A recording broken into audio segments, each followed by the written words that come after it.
সকলোকে নমস্কাৰ জনাই আজিৰ মই এই ভিডিঅ'টি আৰম্ভ কৰিব ওলাইছোঁ।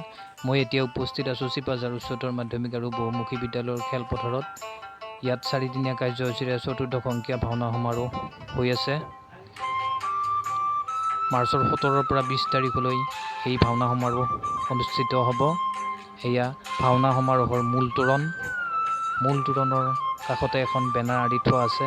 বেনাৰখনত লিখা আছে চতুৰ্দশ অংকীয়া ভাওনা সমাৰোহ।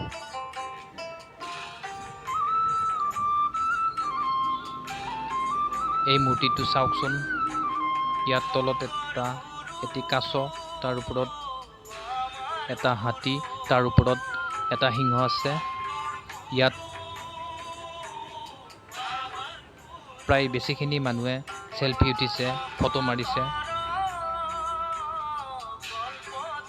এইটো জটায়ুৰ মূৰ্তি হয়। ময়ো এখন ফটো মাৰিছোঁ বাৰু, চিন হিচাপে থাকি যাওক। মূৰ্তিটো বৰ ধুনীয়াকৈ সাজিছে। ফিল্ডৰ মাজতে এই মূৰ্তিটো স্থাপন কৰা হৈছে।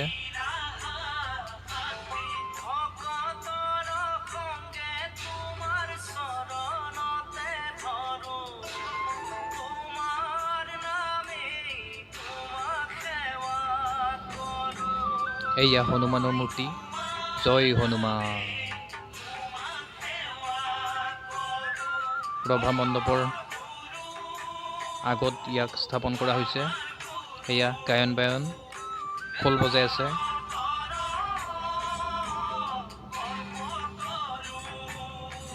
ৰভা মণ্ডপটো মই অলপ দেখুৱাইছোঁ, চাওকচোন আপোনালোকে।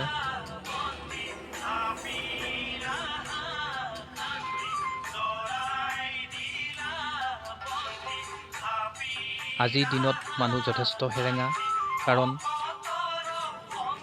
চিপাঝাৰ শ্বহীদ ভৱনত আলোচনা চক্ৰ হৈ আছে। আলোচনা চক্ৰৰ বিষয় অংকীয়া ভাওনা আৰু অসমীয়া আধুনিক নাট্যধাৰাত ইয়াৰ প্ৰভাৱ। ৰাতি আকৌ ভাওনা অনুষ্ঠিত হ'ব। যোৱাকালি যথেষ্ট সংখ্যক মানুহ হৈছে, আজিও যথেষ্ট সংখ্যক মানুহ হ'ব বুলি আমি আশাবাদী। এইবোৰ মুখা চাওক, মুখাবোৰ মণ্ডপৰ বেৰত আঁৰি থোৱা আছে, নানা ধৰণৰ মুখা।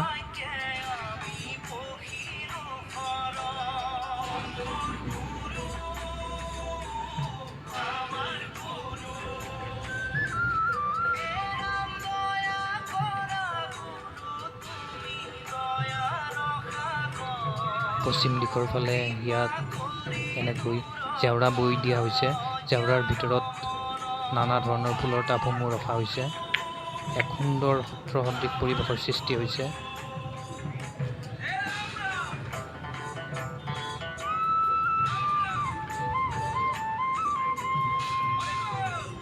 এয়া পশ্চিম দিশৰ প্ৰৱেশদ্বাৰ।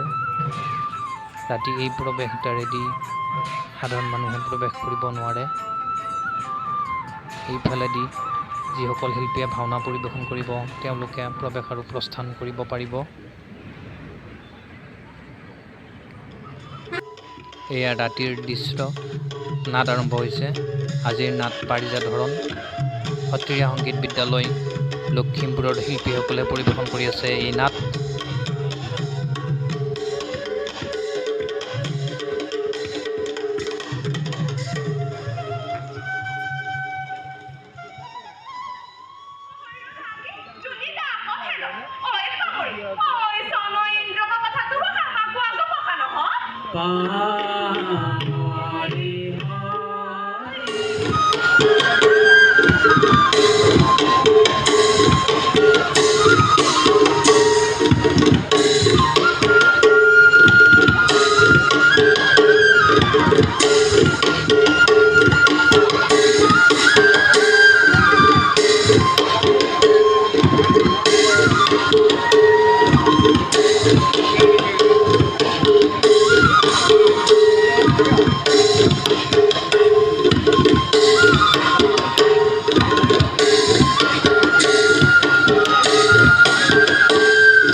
যথেষ্ট সংখ্যক মানুহ হৈছে।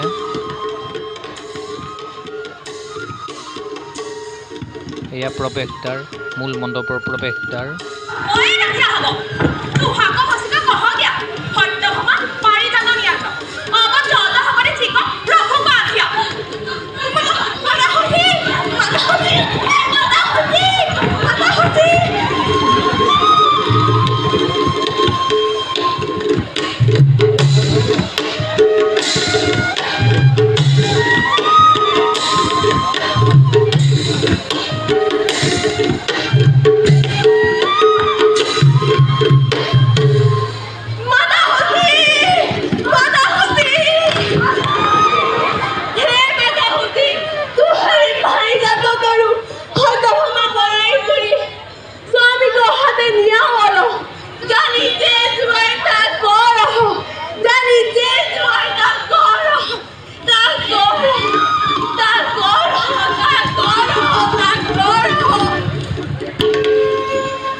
এই সমাৰোহত এখন ব্যতিক্ৰমী বিপণী দেখা পালোঁ। চাওঁ আহকচোন এইবাৰ বিপণীখনৰ ওচৰলৈ যাওঁ। ইয়াত সমাৰোহত অহা প্ৰায় সকলোবিলাক মানুহকে ফ্ৰীকৈ চাহ খুৱাই আছে। কি চাহ জানিবলৈ ইচ্ছুক হ'ল মোৰো। এবাৰ বিপণীখনৰ ওচৰলৈ আহিলোঁ। এয়া বিপণীখনত দেখুৱাই দিলোঁ। ষ্টেভিয়া লিখা আছে ইয়াত। ষ্টেভিয়া চাহ এবিধৰ নাম হ'ল ষ্টেভিয়া। ষ্টেভিয়াৰ উপকাৰিতাৰ বিষয়ে এই বেনাৰবোৰত লিখা আছে। অসমীয়াত ইয়াক মধু তুলসী বুলি কয়। চাওঁ আহকচোন এই বিপণীখনৰ স্বত্বাধিকাৰীৰ পৰা ষ্টেভিয়াৰ বিষয়ে কথা অলপ জানো।